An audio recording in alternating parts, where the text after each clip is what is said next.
الحمد لله رب العالمين، والصلاة والسلام على سيد الرسل وخاتم النبيين وعلى آله وأصحابه وأتباعه أجمعين، أما بعد۔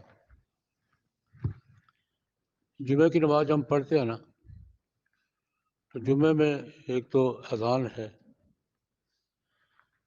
اذان کے بعد انتظار ہے، پھر دوسری اذان ہے، دوسری اذان کے بعد خطبہ ہے، امام صاحب خطبہ پڑھتے، 2 خطبے پڑھتے ہیں، پھر نماز پڑھاتے ہیں، پھر جو سنتیں پڑھنی ہے۔ اصل جمعہ تو یہی ہے۔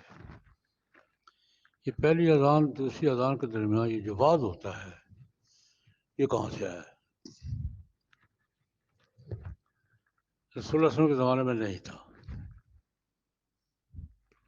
حضرت صدیق اکبر کے زمانے میں بھی نہیں تھا، حضرت عمر کے زمانے میں بھی نہیں تھا۔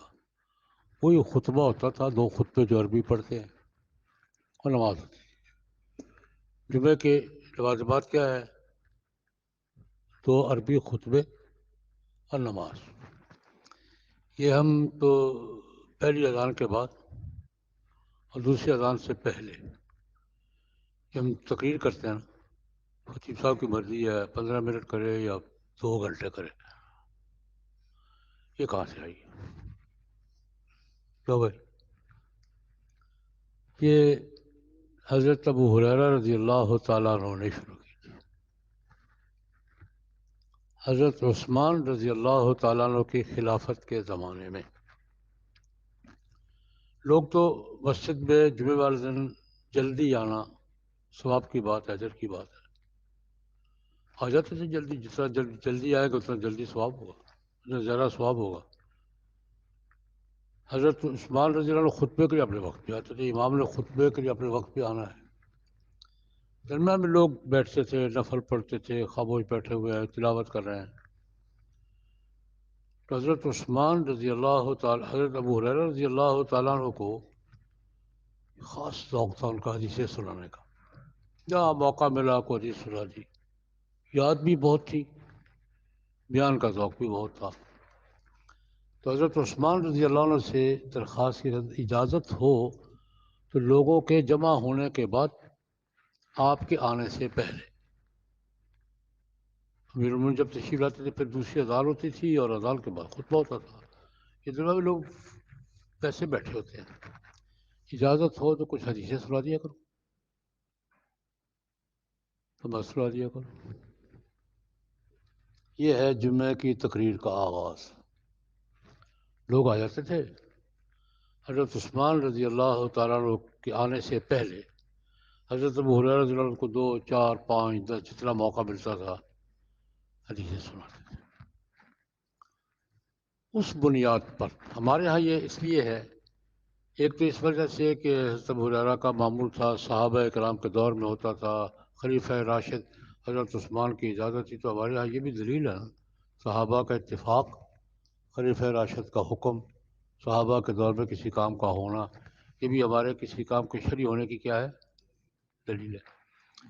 اور دوسری وجہ یہ بنی کہ عربی خطبہ تو عربی میں ہوتا ہے، ان کو تو الگ واز کی ضرورت نہیں تھی، خطبے میں ساری باتیں ہو جاتی تھی۔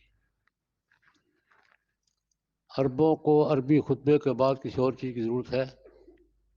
جو بات بھی کرنی ہے خطبے میں، اب یہاں ان کو تو پتہ ہی نہیں کہ امام صاحب نے کیا فرمایا۔